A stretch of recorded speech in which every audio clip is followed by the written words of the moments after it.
Hello. സാറേ ഞാനിപ്പോൾ message അയച്ചിട്ടുണ്ടായിരുന്നു. ആരെ? ഞാനിപ്പോൾ മെസ്സേജ് അയച്ചിട്ടുണ്ടായിരുന്നു, ഞാൻ വിളിക്കട്ടെ ചോദിച്ചിട്ട്. ആ, എന്റെ മെസ്സേജ് എല്ലാം കേട്ടായിരുന്നോ? മെസ്സേജിന്റെ ഡൗട്ട് ചോദിക്കാനല്ലേ വിളിച്ചേ? ഞാൻ മെഡിറ്റേഷനിൽ ഇരിക്കുമ്പോഴുള്ള കാര്യം ചോദിക്കാൻ വിളിച്ചതാ. അത് തന്നെ. എല്ലാം നിങ്ങളുടെ കാര്യങ്ങളെല്ലാം എന്റെ മെസ്സേജുകൾ കേൾക്കുമ്പോൾ തന്നെ അതിൽ നിന്ന് മനസ്സിലാവൂന്ന്. അത് മനസ്സിലായി. പക്ഷെ എനിക്കൊരു പേടി വന്നപ്പോ വിളിച്ചതാ. എന്ത് പേടി? അല്ല, ഞാൻ ഈ പേടിയല്ല, ഞാനിങ്ങനെ ഇന്നലെ ഇപ്പൊ ഒരാഴ്ച കുറച്ച് നാളായിട്ട് സാറിന്റെ മെഡിറ്റേഷൻ കാര്യങ്ങളൊക്കെ ചെയ്തുകൊണ്ടിരിക്കുന്നു. അപ്പൊ ഞാൻ മറ്റേ യോഗ ബേസ് ചെയ്തിട്ടാണ് പറഞ്ഞല്ലോ സാറിനോട്. യോഗ ബേസ് ചെയ്തിട്ടാണ് ഞാൻ വർക്ക് ചെയ്യണമെന്ന് പറഞ്ഞല്ലോ. അപ്പൊ ഞാൻ മെഡിറ്റേഷനിൽ ഇരുന്നപ്പോ എന്റെ അറിവിലുള്ളത് കുറെ കാര്യങ്ങൾ ഇങ്ങനെ ഇന്നലെ ഇരുന്നപ്പോ കുറെ കാര്യങ്ങൾ ഇങ്ങനെ തിരുത്തി ഇങ്ങനെ പറഞ്ഞ് പോകുന്നുണ്ട് കുറെ കാര്യങ്ങൾ ഒരു 3/4 മണിക്കൂറോളം. അപ്പൊ അത് എനിക്കൊരു പേടിയപ്പോ ഇതെന്തത് ഇങ്ങനെ കുറെ കാര്യങ്ങൾ പറയുന്നു. പിന്നെ ഇതെന്ത് ചെയ്യണ്ട, ഇനിയിപ്പോ ഇതില് മാറ്റങ്ങളല്ല, ഞാൻ എന്റെ അറിവിലുള്ള കാര്യങ്ങൾ തിരുത്താണ്. ഇത് ഈ ലെവലിലാണ് ഇങ്ങനെയാണെന്നുള്ള കാര്യങ്ങൾ ഇങ്ങനെ പറഞ്ഞോണ്ടിരിക്കും. എന്ത് മെഡിറ്റേഷൻ ചെയ്തപ്പോഴാണ് മറുപടി ഇങ്ങനെ കിട്ടിയത്? അല്ല, സാറ് പറഞ്ഞ മെഡിറ്റേഷൻ. ഞാൻ പറഞ്ഞ മെഡിറ്റേഷൻ എന്ന് പറയുന്നത് നമ്മള് ഞാൻ ചോദിച്ചു, ഞാൻ യോഗനെ പറ്റി എങ്ങനെയാ ഇതിന്റെ കാര്യങ്ങൾ, ഇത് എന്താണ് പ്രോപ്പറായിട്ട് എങ്ങനെയാണ് നമ്മൾ ഇതിന്റെ കഥയും കാര്യങ്ങളൊക്കെ എങ്ങനെയാന്നുള്ള കാര്യങ്ങൾ ചോദിച്ചപ്പോ എന്താണ് പറഞ്ഞത്? അപ്പൊ എനിക്ക് അറിയണ ഒരു രീതി ഉണ്ടായിരുന്നു. അപ്പൊ അത് എന്ന് പറഞ്ഞു കഴിഞ്ഞാൽ നമ്മൾ വായിച്ചിട്ടും അറിഞ്ഞിട്ടുള്ള കാര്യമായിരുന്നു. അപ്പൊ ഇതും ഒരു ടെക്നിക്ക് തന്നെയായിരുന്നു എന്ന് പറയുന്നു എന്നോട്, ഈ ദൈവത്തിലേക്ക് എത്താനുള്ളത്.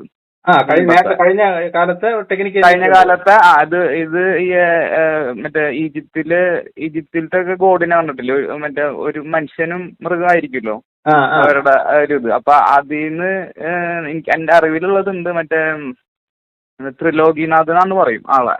അപ്പൊ ആളെ എലിയനായിരുന്നു. അപ്പൊ ആളെ ശിഷ്യനാണ് ശരിക്കും ഈ മറ്റേ ശിവൻ എന്ന് പറഞ്ഞിട്ട് ശങ്കർനാഥ് എന്ന് പറയുന്നത്, ഹ്യൂമൻ ഫോമിലുള്ളത് അപ്പൊ ആളെയാണ് ഇത് പഠിപ്പിച്ചിരിക്കുന്നത്. അപ്പൊ ഇത് പണ്ടത്തെ ഇതില് ദൈവത്തോട് അടുക്കാൻ വേണ്ടിയിട്ടുള്ള ടെക്നിക്കായിരുന്നു സത്യത്തില്, ഒരു തരത്തില്. അതങ്ങനെ ഇവരിൽ വന്ന് അതിന്റെ കുറെ ഇതുകളൊക്കെ വന്നിട്ടാണ് പിന്നെ പതഞ്ജലി യോഗസൂത്രം എഴുതിയിട്ടുണ്ട്. അതിൽ പിന്നെ രണ്ടാമത് കാലഘട്ടം വന്നപ്പോൾ ഇത് തിരുത്തി പതഞ്ജലി വന്നിട്ട് 195 സൂത്രാസ് എഴുതി ഇതിനെ പറ്റിയിട്ട്. അതില് പിന്നെ ഒരു ഇതില്ല, മതത്തിനെ പറ്റിയ കാര്യങ്ങളൊന്നും പറയണില്ലേ, ഹിന്ദു മതത്തിലുള്ള കാര്യങ്ങളൊന്നും പറയണില്ല അതില്. അങ്ങനെ എഴുതി. അപ്പൊ അതിലും ഇത് തന്നെയാ പറയുന്നത്, മൈൻഡിനെ കുറിച്ച് തന്നെ പറയണത്, അത് ക്ലിയർ ആക്ക്. അപ്പൊ അത് ഞാൻ പഠിച്ചത് എന്റെ, പക്ഷെ അതിനെ ഓരോ കാര്യങ്ങളായിട്ട് തിരുത്തി തന്നോണ്ടിരിക്കുകയായിരുന്നു. ഇങ്ങനെ ഒരേ ശ്ലോകം എടുത്തിട്ട് എനിക്ക് അതിന്റെ വ്യാഖ്യാനം ഞാൻ വേറെ രീതിയിൽ പഠിച്ചിട്ടുണ്ട്. പക്ഷെ ഇത് ഇങ്ങനെയാണ് ഇതിന്റെ വ്യാഖ്യാനം. ഇങ്ങനെയാണ്. പിന്നെ ഒരിക്കലും ഞാൻ ചിന്തിക്കാത്ത ഒരു കാര്യം എന്നോട് പറഞ്ഞു. അത് ഒരു സ്റ്റെപ്പ് ഉണ്ട്, നമ്മുടെ ഒരു 8 ലിംസ് എന്ന് പറഞ്ഞ സ്റ്റെപ്പ് ഉണ്ട് യോഗയില്, അത് യോഗസൂത്രത്തിൽ എഴുതിയിട്ടുള്ളതാ. പക്ഷെ അത് ഒറ്റ മെഡിറ്റേഷൻ ആണെന്നാണ് പറയുന്നത്, സ്റ്റെപ്പ് അല്ല, ഒറ്റ മെഡിറ്റേഷൻ ആണെന്നുള്ള ഇതിൽ അങ്ങനെ കുറെ കാര്യങ്ങള്. അതായത് നിങ്ങൾ ഈ ചോദ്യത്തിന്റെ ഉത്തരങ്ങളെല്ലാം ഈ മെഡിറ്റേഷൻ ഭൂമിയില് നിയന്ത്രിക്കുന്ന ആ അദൃശ്യ ശക്തിയാണ് നിങ്ങൾക്ക് ഈ കാര്യങ്ങളെല്ലാം പറഞ്ഞു തന്നുകൊണ്ടിരിക്കുന്നത്. അതിനോട് ചോദിച്ചാൽ അതിന്റെ കാര്യങ്ങൾ പറഞ്ഞു തരും. ഇപ്പൊ ദുർമന്ത്രവാദം ചെയ്യുന്ന ആൾക്കാര് അതിനെ കുറിച്ച് ചോദിച്ചു കഴിഞ്ഞാൽ ആ ദുർമന്ത്രവാദം ചെയ്യാൻ സഹായിച്ചുകൊണ്ടിരിക്കുന്ന ആത്മാവ് അവർക്ക് ഈ കാര്യങ്ങൾ പറഞ്ഞു കൊടുക്കുന്നതുകൊണ്ടാണ് അവർ ദുർമന്ത്രവാദം സ്ട്രോങ് ചെയ്തുകൊണ്ടിരിക്കുന്നത്. അതേപോലെ എന്നോട് സംസാരിക്കുന്ന ആ ശക്തി ഞാൻ പറയുന്ന പോലെയുള്ള കാര്യങ്ങൾ ചെയ്യുന്നവർക്ക് ആ ശക്തിയുടെ നിയന്ത്രണം വരും. ഇവിടെ ആര് വേണം ഏത് വേണോ അവരവരുടെ സെലക്ഷനാണ്. അല്ല, എല്ലാ സൃഷ്ടാവ ദൈവത്തിന്റെ സൃഷ്ടിയിൽപ്പെട്ടതാണതല്ല സകലമാന സാധനങ്ങളും. മനസ്സിലായ? അപ്പൊ ഇതില് ഏത് വേണമെന്നുള്ളത് അവരവരുടെ സെലക്ഷനാണ്. അപ്പൊ നിന്റെ ഈ സെലക്ഷനിൽ നീ ഹാപ്പി ആണെങ്കിൽ ഈ ശക്തി നിന്നെ നയിച്ചുകൊണ്ട് പോവുകയും അതിന്റെ കാര്യങ്ങളൊക്കെ പറഞ്ഞു തരികയും ചെയ്യും. അതെന്ത് കുഴപ്പം? അല്ല, എനിക്കിത് കേട്ടപ്പോഴാണ്, സാറിന്റെ ഇത് കേട്ടപ്പോഴാണ് ഇത് വന്നത്. പക്ഷെ ഞാൻ നിൽക്കുന്ന ഫീൽഡില് അന്നോട് പറഞ്ഞല്ലോ എനിക്ക് എന്റത് വേണമെങ്കിൽ നീ ഇപ്പൊ ചെയ്തുകൊണ്ടിരിക്കുന്നത് വിട്ടിട്ട് ഞാൻ പറഞ്ഞുകൊണ്ടിരിക്കുന്ന സ്ഥാനത്തിലോട്ട് മാറണം. എങ്കിലേ ഞാൻ പറയുന്ന ഞാൻ യോഗയുടെ കാര്യങ്ങളൊന്നും ചെയ്യുന്നില്ല. പിന്നെ നീ ഇപ്പൊ ഈ യോഗയുടെ കാര്യങ്ങൾ ഇതൊക്കെ ആ ശക്തിയല്ലേ നിനക്ക് പറഞ്ഞു തരണത്? ഇതൊന്നും ഞാൻ പറഞ്ഞ കാര്യങ്ങളല്ലല്ലോ.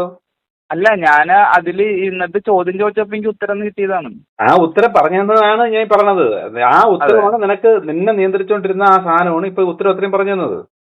ആ ആ ആ ആ എനിക്ക് അത് ഞാൻ ചോദിച്ച എന്റെ അറിവിൽ മുൻപ് നിക്കണത് ഇത് തരുന്നതാണോ അതോ അപ്പൊ ഞാൻ സാറിനോട് അന്ന് ചോദിച്ചില്ല ഞാൻ ഇത് എങ്ങനെയാ ഇത് മുന്നോട്ട് കൊണ്ടുപോകണം അതോ വേറെ ജോലിക്ക് മാറണമുള്ള സംഭവം. അത് നിന്റെ സെലക്ഷനാണ്. നിനക്കിപ്പോ അതാണ് നിനക്ക് വേണ്ടതെങ്കിൽ അതിന്റെ മറുപടിയും അതും എല്ലാം ആ ശക്തികൾ തന്നുകൊണ്ടിരിക്കും. എന്താണോ ഇപ്പൊ ഒരു കള്ളന് മോട്ടിക്കണവന്റെ കാര്യങ്ങൾ ചോദിച്ചാലും അവന് ആ ദൈവത്തിൽ നിന്ന് വന്ന ശക്തികൾ തന്നെയാണ് ആ കള്ളന് ഇൻഫർമേഷൻ കൊടുത്തുകൊണ്ടിരിക്കുന്നത്. ഇപ്പൊ ഒരു കഥ എഴുതുന്ന ഒരാൾക്ക് കഥ പറഞ്ഞു കൊടുക്കണതും സൃഷ്ടാവ ദൈവത്തിന്റെ കൂടെ നിൽക്കുന്ന ശക്തികൾ തന്നെ. ഈ ദൈവത്തിന്റെ കൂടെ പോസിറ്റീവ് ശക്തികൾ നെഗറ്റീവ് ശക്തികൾ എല്ലാം ഉണ്ട്. അപ്പൊ നിന്റെ ആത്മാവിന് ഏതിലാണോ തൃപ്തി അത് തുടരണം എന്നാണ് ഞാൻ പറയണത്. അല്ലാതെ എന്റെ ആത്മാവിന് ഇപ്പൊ ഇത്ര നാള് ഞാൻ ഇത് ഫീൽഡിലായിരുന്നല്ലോ. അപ്പൊ അത്രയും ഇത് കിട്ടാണ്ടായപ്പോ ഇതിൽ വന്നപ്പോഴാണ് എനിക്ക് കുറച്ച് ഇതായി തുടങ്ങിയത്.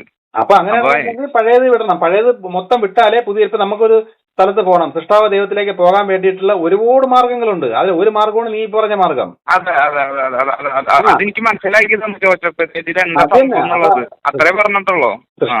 എന്നോട് ഇത് കണ്ടിന്യൂ ചെയ്യാനല്ല പറഞ്ഞു, എന്നോട് ഇത് പറഞ്ഞു ചോദിച്ചപ്പോ പറഞ്ഞു തന്നേ ഉള്ളൂ. അതാണ് ഇതിൽ നീ കേട്ടിട്ട് നിനക്കത് വേണമെങ്കിൽ നിനക്കത് എടുക്കാം, ആ മാർഗം എടുക്കാം. ഞാൻ പറയുന്ന മാർഗം വേണമെങ്കിൽ ഞാൻ പറയുന്ന മാർഗം എടുക്കാം. ഏതിനാണ് ഇപ്പൊ നിന്റെ ആത്മാവിന് ഒരു പ്ലാൻ വെച്ചിട്ടുണ്ട്. ചിലപ്പോ നിന്റെ ആത്മാവിന് ഞാൻ പറഞ്ഞ മാർഗത്തിലായിരിക്കും പോകാൻ താല്പര്യം. പക്ഷെ നീ മറ്റേ മാർഗം വിട്ടാലേ നിന്റെ ആത്മാവിന് എന്റെ മാർഗത്തിലൂടെ വരാൻ പറ്റുള്ളൂ. അപ്പൊ അത് നീ തിരിച്ചറിഞ്ഞ് നീ നിന്ന് കൊടുക്കേണ്ടതാണത്, ഏത് മാർഗം വേണമെന്നുള്ളത്. മനസ്സിലായോ? അപ്പൊ നീ ഇപ്പൊ നേരെ വേറെ മാർഗത്തിലാണ് നിന്നെങ്കിൽ പോലും ചിലപ്പോ നീ ആ മാർഗം ഉപേക്ഷിക്കേണ്ടി വരും. അപ്പൊ അത് നിന്റെ ആത്മാവിനോട് നീ തന്നെ അത് നമ്മുടെ തൃപ്തി വെച്ചാണ് ഇത് നോക്കേണ്ടത്. നമ്മുടെ അകമേ ഒരു തൃപ്തിയുടെ ഒരു ഫീല് വരും. അതുവഴിയേ നമുക്ക് അറിയാൻ പറ്റുള്ളൂ ഞാൻ എടുത്തിരിക്കുന്ന വഴി ശരിയാണോ തെറ്റാണോ. അല്ല ഞാൻ ചെയ്യണ ഇപ്പൊ കാര്യങ്ങളൊക്കെ നമ്മളെ സാറ് പറഞ്ഞ രീതിയിലുള്ള കാര്യങ്ങളാണ് വേറെ ബാക്കിയൊന്നും കാര്യങ്ങളൊന്നും ചെയ്യാറില്ല. പക്ഷെ ഞാൻ ചെയ്യണ ജോലി ഇതായതുകൊണ്ടാണ് ഞാൻ ചോദിച്ചത്. ആ ജോലി ചെയ്യാൻ നിന്റെ ആത്മാവിന് താല്പര്യം ഉണ്ടോ ഇല്ലേ എങ്ങനെ അറിയാം? അതെനിക്ക് അത് കണ്ടുപിടിക്കണം. കാരണം വേറെ ജോലി എനിക്ക് അറിയാത്തതുകൊണ്ട് ഞാൻ ഇപ്പൊ അതിന് പോയിക്കൊണ്ടിരിക്കുന്നു. അതാണ് ഇപ്പൊ ആത്മാവിന് വരുമാനം ജോലി ഇതൊന്നും വേണമെന്നില്ല. അതൊക്കെ നിനക്കാണ് വേണ്ടത്. ആത്മാവിന് ആഹാരം പോലും കഴിക്കണമെന്നില്ല. ഇല്ല അപ്പൊ നീ കണ്ടെത്തിയ ഒരു ജോലിയാണിത്. അപ്പൊ നീ നിന്റെ ആത്മാവിന്റെ ജോലി കണ്ടെത്തണം, അത് ചോദിച്ചെടുക്ക്. അതാണ് വേണ്ടത്. ഇപ്പൊ നീ നിന്റെ അറിവ് വെച്ചും നിന്റെ കാൽക്കുലേഷൻ വെച്ചും നീ തിരഞ്ഞെടുത്ത ഒരു ജോലി ഇത്. അപ്പം എന്റെ മെസ്സേജും കാര്യങ്ങളും കേട്ടപ്പോ നിന്റെ ആത്മാവാണ് നിന്നെ ഇത് കൊള്ളാം എന്ന് തോന്നിപ്പിച്ച് ഇതിലോട്ട് കൊണ്ടുവന്നത്. അപ്പൊ ആ ജോലി തന്നെ തുടരണോ അത് മതിയോ ഇതെല്ലാം ഇനി നീ വേണം കണ്ടുപിടിക്കാൻ. കാരണം നിനക്ക് ഇത്രയും കാര്യങ്ങൾ പറഞ്ഞു തന്നത് സ്ഥിതിക്ക് ഇത് നീ ചോദിക്ക്, ഇതിന്റെ ഉത്തരങ്ങൾ നീ തന്നെ കണ്ടുപിടിക്ക്. ഞാനിപ്പോ ചെയ്യണ ജോലി എന്തായാലും യോഗ ബേസ് ആയിട്ടില്ല. ഞാൻ ഇപ്പൊ ഫിസിക്കലായിട്ടുള്ള ഹെൽത്തിന് വേണ്ടി ചെയ്യുന്ന കാര്യങ്ങൾ മാത്രമേ ചെയ്യാറുള്ളൂ. അത് നീ എന്റെ അടുത്ത് പറയണതല്ലേ, ഇതൊക്കെ നീ നീ തന്നെ നീ ചോദിച്ച് കണ്ടുപിടിക്കുക. എന്റെ അടുത്ത് പറഞ്ഞാൽ എനിക്ക് അറിഞ്ഞൂടാ. അത് ഞാൻ അങ്ങനെ ചോദിച്ചപ്പോ എന്നോട് ഈ വെയിറ്റ് ലോസിന്റെ കാര്യങ്ങൾ മെയിനായിട്ട് ചെയ്യാനാ പറഞ്ഞത്. വെയിറ്റ് ലോസ് അങ്ങനത്തെ കാര്യങ്ങൾ മെയിനായിട്ട് ചെയ്യാൻ എനിക്കൊരു സ്വപ്നം പോലെ കാട്ടി തന്നു. അത് ചെയ്തോ. അതാണ് പറയണത്. നീ തന്നെ എന്റെ ജോലി എന്ന് പറഞ്ഞാൽ ഈ ഇങ്ങനെ ഒരു കമ്മ്യൂണിക്കേഷൻ ഉണ്ടെന്നും അതിലൂടെ കാര്യങ്ങൾ മനസ്സിലാക്കി മുന്നോട്ട് പോകാൻ പറ്റും എന്നുള്ള ആ സത്യം ജനങ്ങളെ അറിയിക്കുക, ആ ലെവലിലേക്ക് ഒരാളെ എത്തിക്കുക. ബാക്കി അവരും അവരുടെ ആത്മാവും തമ്മിലുള്ള കാര്യങ്ങളാണ് ബാക്കിയെല്ലാം. പിന്നെ അവർ തന്നെ ചോദിച്ചെടുത്ത് ചെയ്തു നോക്കി ഫ്ലോപ്പ് ആയെങ്കിൽ ഒന്നും പിന്നെയും ചോദിച്ച് മനസ്സിലാക്കി അവർ തന്നെ പോണം. പക്ഷെ ഇങ്ങനൊരു വഴിയുണ്ടെന്ന് പലർക്കും അറിഞ്ഞൂടല്ലോ. എല്ലാവരും തത്വമസി എന്നൊക്കെ പറഞ്ഞല്ലാതെ എന്താണെന്ന് ആർക്കും അറിഞ്ഞൂടാ. അത് ശരിയാണ്. പറയുന്ന കാര്യങ്ങൾ കറക്റ്റാണ്. അത് അല്ലാത്തതുകൊണ്ടാണ് നമ്മൾ പല ആസ്ട്രോളജി അല്ലെങ്കിൽ വാസ്തു അങ്ങനത്തെ കാര്യങ്ങളിലൊക്കെ ബന്ധപ്പെട്ട് കാര്യങ്ങൾ ശരിയാവും സകലമായ കാര്യങ്ങളും പറഞ്ഞു തരാൻ കഴിവും അറിവും ഉള്ളൊരു സാധനം നമ്മുടെ അകത്ത് തന്നെ ഉണ്ട്. ഇത് തിരിച്ചറിയണതാണ് നമ്മൾ എല്ലായിടത്തും ഇങ്ങനെ ഓടണത്. ഞാൻ ശരിക്ക് ഇന്നലെ ഞാൻ പറഞ്ഞില്ല എനിക്ക് മുൻപ് ഒരു കണക്ഷൻ ഉണ്ടായിരുന്നു, അതുപോലത്തെ കണക്ഷൻ ഇന്നലെയാണ് ശരിക്കും കിട്ടിയത്. അപ്പോഴാണ് ഈ കാര്യങ്ങൾ കുറച്ചും കൂടി ഇതിന്റെ കാര്യങ്ങൾ ചോദിച്ചപ്പോൾ ഇങ്ങനെ ഡീറ്റെയിലായിട്ട് പറഞ്ഞാൽ തുടങ്ങിയത്. അത് എന്റെ ബുദ്ധിയിലുള്ള ഇത് തിരുന്നാണോ അതോ ശരിയാണോ എന്നുള്ളത് എനിക്ക് ഡൗട്ടായി തുടങ്ങി. ഇല്ല ബുദ്ധി നമ്മുടെ അറിവുമായിട്ട് ബന്ധപ്പെട്ടേ ബാക്കി പറഞ്ഞു തരുള്ളൂ. ഇപ്പൊ പിന്നെ ഇത് തെറ്റാണോ ശരിയാണോ എന്നുള്ള സംശയം. അപ്പൊ എനിക്ക് ഒരു ഭയമായി തുടങ്ങി. എന്തത് കുറെ സമയം ഞാനിങ്ങനെ പോയി എങ്ങനെ ഇരുന്നു. പിന്നെ കുറച്ച് കഴിഞ്ഞപ്പോ നിന്നു. അപ്പൊ അത് എന്റെ ഒരു അറിവ് വരെയുള്ള ഇതിലേക്ക് നിന്നു. അത് പക്ഷെ എന്റെ അറിവിലുള്ള തിരുത്തി. ഇത് നീ പഠിച്ചല്ല, ഇത് ശിഷ്ടാവൻ ദൈവത്തിലേക്കുള്ള വഴിയിലോട്ടുള്ള രീതിയിലേക്ക് പറഞ്ഞു തന്നു. കാരണം എനിക്ക് അതാണ് പറഞ്ഞാണ് സത്യത്തില് ഇത് പറയണതൊക്കെ ഒന്ന് തന്നെയാണ്. പക്ഷെ നീ പഠിച്ചു വന്നത് രീതി തെറ്റിപ്പോയി. കാരണം നിനക്ക് വേറെ രീതിയിലാണ് പറഞ്ഞത്. ശരിക്കിത് ഇങ്ങനെയല്ല, ഇത് ഇങ്ങനെയാണ്. ശിഷ്ടാവൻ ദൈവത്തിലേക്കുള്ള വഴി തന്നെയാണ്. അത് ഒരു ടെക്നിക്ക്. ശരി ശരി, അത് വിശ്വസിച്ച് അതേപോലെ ചെയ്ത് നോക്ക്. അല്ല അത് എന്നോട് പറഞ്ഞു തന്നതാണ്. പക്ഷെ എനിക്ക് ആ ടെക്നിക്കിൽ അത്ര ഇത് ഉണ്ടായിരുന്നില്ലല്ലോ മുൻപ്. ഞാൻ ഇത് ചെയ്തപ്പോഴാണല്ലോ എനിക്കിത് കിട്ടി. എനിക്ക് ഇതിലാണ് എന്റെ ആത്മാവിന് ഇത് പൂർണ്ണത വരുന്നത്. അപ്പൊ ഞാൻ ഈ ഫീൽഡിലായതുകൊണ്ട് അന്ന് എന്നോട് സാറ് പറഞ്ഞല്ലോ, നീ തന്നെ ചോദിക്കുന്നു പറഞ്ഞല്ലോ. അപ്പൊ ഞാൻ ചോദിച്ചതാണ് അങ്ങനെ ഓരോന്നായിട്ട്. ഇപ്പൊ ഈ സംശയം നിനക്ക് ഇപ്പൊ വന്ന സംശയവും നീ തന്നെ ചോദിക്കേ. ഓക്കെ മനസ്സിലായി. ഇപ്പൊ എല്ലാം നിനക്ക് ചോദിച്ച ഉത്തരം കിട്ടുമെന്ന്. ഉത്തരം കിട്ടുന്നുണ്ട്, ചോദിച്ച ഉത്തരം. പക്ഷെ എനിക്കൊരു ഭയം വന്നു. ഭയം പറഞ്ഞത് കുഴപ്പമില്ല, നീ എന്നെ വിളിച്ചാൽ ഞാൻ അതേപോലെ വിശദീകരിച്ച് തരാം. ഇത് എന്താ പറയുന്നത്, എന്താ ചെയ്യണ്ടെന്നൊരു ഭയം, പെട്ടെന്ന് ചെറുതായിട്ടൊരു ഭയം. അത് നീ നിനക്ക് കിട്ടുന്ന കാര്യം വെച്ച് നീ തന്നെ പ്രാക്ടീസ് ചെറുതായിട്ട് ചെയ്ത് നോക്കണം. അത് സാറന്ന് ഞാൻ ഇതിന് മുന്നേ ഒരു മെസ്സേജ് അയച്ചിട്ടുണ്ടായിരുന്നു. അമ്മ ഒരു ഇത് കണ്ടു എന്ന് പറഞ്ഞിട്ട്, നെഗറ്റീവ് കണ്ടു എന്ന് പറഞ്ഞിട്ട്. അതിന്റെ പിറ്റേ ദിവസം ഞാനൊരു യുദ്ധം അല്ല ഒരു ഫൈറ്റ് പോലത്തെ സീനാ കണ്ട. മറ്റേ നെഗറ്റീവ് അങ്ങനെ ഒരു രീതിയിലാ കണ്ട. ഫൈറ്റ് ചെയ്ത് ഞാൻ ജയിക്കുന്ന രീതിയിൽ. അപ്പം നീ ഈ ഫൈറ്റിൽ എന്തായാലും നീയെ ജയിക്കുള്ളൂ. അത് നിന്റെ ആത്മാവിനെ. അതെ. പിന്നെ ഈ അമ്മയായിട്ട് ഞാൻ അത്ര ഇതല്ല, കുറച്ച് നെഗറ്റീവ് ആണ് ഞാനായിട്ട്. അപ്പൊ അങ്ങനെ അവര് കാണുന്നത് ശരിയാണോ എന്നുള്ള രീതിയിലേക്ക് എങ്ങനെ എടുക്കാം നമ്മള്? അമ്മയായിട്ടാ? അമ്മയായിട്ടല്ലേ? അമ്മയല്ലേ? നിന്റെ അമ്മയായിട്ട് വഴക്കാണോ? അല്ല, വഴക്കൊന്നുമില്ല. പക്ഷെ ചില സമയങ്ങളിൽ ഇങ്ങനെ നമ്മുടെ ഈ കാര്യങ്ങളും ഇതായിട്ട് അവര് ചേർന്ന് പോവില്ലേ? അത് നീ പറയുന്നില്ലേ, ഇതൊന്നും ഉൾക്കൊള്ളാത്ത ഒരു വ്യക്തിയുടെ അടുത്ത് അച്ഛനായാലും അമ്മയായ പോലും നമ്മളെ ഇങ്ങനെയുള്ള ആത്മീയ കാര്യങ്ങൾ ഇങ്ങനത്തെ കാര്യം ഞാൻ തീരെ പറഞ്ഞില്ല. ഞാൻ മുന്നേ തൊട്ട് ചെയ്യുന്ന യോഗ ബേസ് ചെയ്ത് തന്നെ അവർക്ക് അസതില്ലേ. അത് നോക്കണ്ട, അത് ഓരോരുത്തരുടെ മാർഗം. അതാണ് പറഞ്ഞത്. അല്ല, പിന്നെ നമ്മളെ കാര്യങ്ങൾ അവർക്ക് അംഗീകരിക്കും. ഞാൻ എന്റെ കാര്യങ്ങൾ കുറച്ച് അംഗീകരിക്കും. കാരണം ഞാൻ കുറച്ച് ഇവരേക്കൾ ഇതിൽ എനിക്ക് പണ്ടാ മുതൽ എന്തോ എനിക്ക് അറിയില്ല, കുറച്ചുകൂടി കാര്യങ്ങൾ ഇതായിട്ട് പറയണോണ്ട് അവർക്കൊരു ഇതുണ്ട്. അത് പറയണ്ടെന്ന് അതാണ് പറഞ്ഞത്. പിന്നെ അവർക്ക് എന്താണ് അംഗീകരിക്കാൻ പറ്റണത് അതേ പറയാവൂ. അവർ അംഗീകരിക്കാത്ത കാര്യം നമ്മൾ ഫോഴ്സ് ചെയ്ത് പറഞ്ഞ് പോകുമ്പോഴാണ് ഈ വഴക്കം പ്രശ്നം പറഞ്ഞത്. ഞാൻ ഏറ്റവും കൂടുതൽ അത് എനിക്ക് നെഗറ്റീവായിട്ട് വരാറുള്ളൂ. അപ്പൊ ഞാനിപ്പോ ഒന്നും പറയാറില്ല. ഞാൻ പോസിറ്റീവായിട്ട് മാക്സിമം പോസിറ്റീവ് ആവാൻ വേണ്ടി ശ്രമിച്ചുകൊണ്ട് ഇവരെ ഞാൻ പ്രാർത്ഥിക്കണം അവർക്കും നല്ല ബുദ്ധി കൊടുക്കണേ എന്നുള്ളത് എന്റെ ചുറ്റുവട്ടത്തുള്ളത്. അങ്ങനെയാണ് ഞാൻ ചെയ്യുന്നത്. ഇപ്പൊ നമ്മളൊരാള് നെഗറ്റീവ് ആക്കുമ്പോ നമ്മളതല്ലേ ചെയ്യണ്ടോ, പ്രാർത്ഥിക്കല്ലേ വേണ്ടോ? അത് തന്നെ. നമ്മളത് എതിർക്കാനോ അതിന്റെ ഇതിലേക്ക് പോയി കഴിഞ്ഞാൽ നമ്മൾ നെഗറ്റീവ് ആവല്ലേ ചെയ്യാം. പിന്നെ ഞാൻ വേറൊരു കാര്യമുണ്ട്. ഇവിടെ എനിക്കിവിടെ പൂജാമുറി അമ്മയ്ക്ക് കാര്യം. അപ്പൊ ഇവരിത് ചെയ്യുന്നുണ്ട് ഇവിടെ. അപ്പൊ അതിനെന്തെങ്കിലും പ്രോബ്ലം ഉണ്ടോ? അവര് പൂജാമുറിയിൽ ചെയ്യണേനാ? അല്ല, ഇവര് ഇവിടെ വീട്ടില് പൂജാമുറിയും ഇവര് വളക്കത്തിലും പ്രാർത്ഥനയൊക്കെ ഉണ്ട്. അങ്ങനെയൊക്കെ ചെയ്യുമ്പം അതിലൂടെ വല്ല വിഗ്രഹങ്ങളോ കാര്യങ്ങളൊക്കെ ഉള്ളതിൽ മിക്കതിലും ചിലപ്പോൾ നെഗറ്റീവ് ശക്തിയായിരിക്കും ഇത് പ്രവർത്തിച്ചുകൊണ്ടിരിക്കുന്നത്. അതെ, ഞാൻ പക്ഷെ എനിക്കൊരു സമയത്ത് ഇപ്പൊ ഞാൻ പിന്നെ കയറാറില്ല. എനിക്ക് എന്തോ വേണ്ടാന്ന് തോന്നി. കുറെ കൊല്ലങ്ങളായിട്ട് ഞങ്ങൾക്ക് അങ്ങനെ പോവാറില്ല. എന്നാലും അവിടെ നെഗറ്റീവ് എനർജി കാണും. കാരണം അങ്ങനെയൊക്കെ ഉള്ളതുകൊണ്ടാണ് പണ്ടുള്ള ആൾക്കാർ ദൈവത്തെ തിരിച്ചറിയുമ്പോൾ വീട് നാടകം ഉപേക്ഷിച്ച് പോണതിന്റെ കാരണമേ കൂടെ ഉള്ളവരെ കൂടെ നിൽക്കുമ്പോൾ ഇങ്ങനെയുള്ള ഒരുപാട് തടസ്സങ്ങൾ വരും. അത് നീ മാക്സിമം അഡ്ജസ്റ്റ് ചെയ്ത് പ്രാർത്ഥിച്ചും അല്ലെങ്കിൽ വിട്ടു മാറിയൊക്കെ നീ നോക്കണം. നിന്റെ സൗകര്യം പോലെ നീ ചെയ്യേണ്ട കാര്യങ്ങളാണ്. അല്ല, അപ്പൊ അത് ഇവരിവിടെ ചെയ്യുന്ന ഞാൻ ഈ രീതിയിൽ പ്രവർത്തിക്കണം. അപ്പൊ എങ്ങനെ പ്രോബ്ലം വരുമോ എന്നുള്ള കാര്യം വരുമ്പം മാറേണ്ടി വരും. അത് പ്രോബ്ലം ഉണ്ട്. കാര്യം വെച്ചാൽ നെഗറ്റീവ് എനർജി അവിടെ ഉണ്ടെങ്കിൽ അവിടെ നിന്നെ ബാധിക്കും, മാറ്റമൊന്നുമില്ല. പക്ഷെ അത് നീ ഇപ്പൊ അത് പ്രശ്നം വരുമോ എന്ന് വിചാരിച്ചാൽ ആൾറെഡി നേരത്തെ മുൻകൂട്ടി ഒന്നും ചെയ്യണ്ട. അങ്ങനെ വരണമെങ്കിൽ നീ നിനക്ക് തന്നെ ദൈവം അത് കാണിച്ചു തരും, പറഞ്ഞൊക്കെ തരും. പക്ഷെ അതിന് മുന്നത്തെ ദിവസം ഒരു ശരിക്ക് ഈ സ്വപ്നം എന്ന് പറയാൻ പറ്റില്ല. നമുക്കൊരു ട്രാവൽ ചെയ്തൊരു ഇതായിരുന്നു സത്യം. ഞാൻ എന്റെ അടിയിലത്തെ നിലയിൽ, മുകളിൽ നല്ല കിടക്കണ്, അടിയിലത്തെ നിലയിൽ വന്നിട്ട് ഒരു ഞാൻ പക്ഷെ പെട്ടെന്ന് ഞെട്ടി എനിക്കു ഒരു ശബ്ദത്തിന്റെ ഒരു ഹലോ പറഞ്ഞോ. ഞാൻ ഇത്തിരി തിരക്കിലാണ്. അന്ന് കുഴപ്പമില്ല. ഇത് നീ കണ്ട കാര്യം മെസ്സേജ് ചെയ്ത് വിട്ടേരാ, ഞാൻ കേട്ടോളാം. പിന്നെ ഒരു കാര്യം കൂടി ചോദിക്കട്ടാ.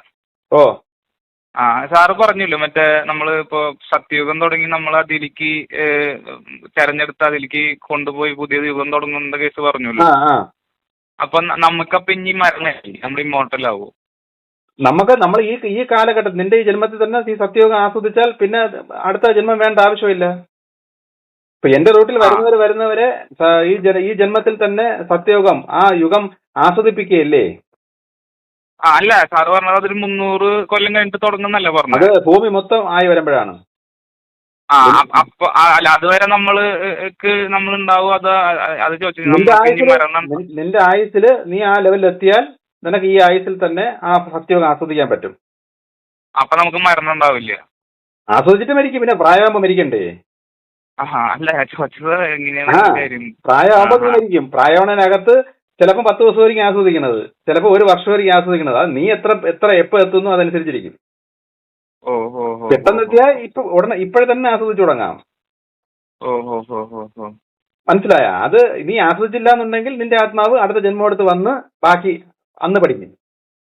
അപ്പൊ സാറ് പറഞ്ഞല്ലോ ഇനി അടുത്ത ജന്മങ്ങളും ഇല്ലാന്ന് ഈ ഇതില്. നീ ആസ്വദിച്ചില്ലെങ്കിൽ, നിനക്കിപ്പോ ആസ്വദിക്കാൻ പറ്റിയില്ലെങ്കിൽ, അല്ല ആസ്വദിച്ചില്ലെങ്കിൽ ഇപ്പൊ നമ്മളിപ്പോ റോങ് ആയിട്ട് നടക്കുന്നവർക്ക് ഇനി അടുത്ത ജന്മം കൊടുക്കണില്ല, അവർക്ക് ജന്മമില്ല. നമ്മള് ഇത് പ്രോപ്പറായിട്ട് പോകുന്നവർക്ക് ജന്മം കൊടുക്കുന്നു. അതായത് സത്യയുഗത്തിലേക്ക് ശരിക്കും പറഞ്ഞാൽ പ്ലാൻ ചെയ്ത് വെച്ചിരിക്കുന്നത് ഒരു കണക്കുണ്ട്. അത്രയും കണക്ക് ആൾക്കാർ സത്യയുഗത്തിലേക്ക് പോകും, അത്രയും ആത്മാക്കൾ സത്യയുഗം കണ്ടിരിക്കും എന്നൊരു കണക്കുണ്ട് ദൈവത്തിന്റെ കയ്യിൽ. ഈ ആത്മാക്കൾ ഇത്രയും പേരും 300-350 വർഷം വരെ ഭൂമിയിൽ കറങ്ങി നിൽക്കും. അപ്പൊ അവർക്ക് ആ ആത്മാക്കൾ സത്യവും കണ്ടിരിക്കും. ഇപ്പം ഞാൻ പറഞ്ഞില്ലേ, ശ്രീനാരായണ ഗുരു വരെ ഇപ്പം വന്നിട്ടുണ്ടെന്ന് പറഞ്ഞിട്ടില്ലേ? കാരണം അവരൊക്കെ സത്യവും കാണാൻ വേണ്ടി വന്നവരാണ്, അവരത് അനുഭവിക്കാൻ വന്നവരാണ്.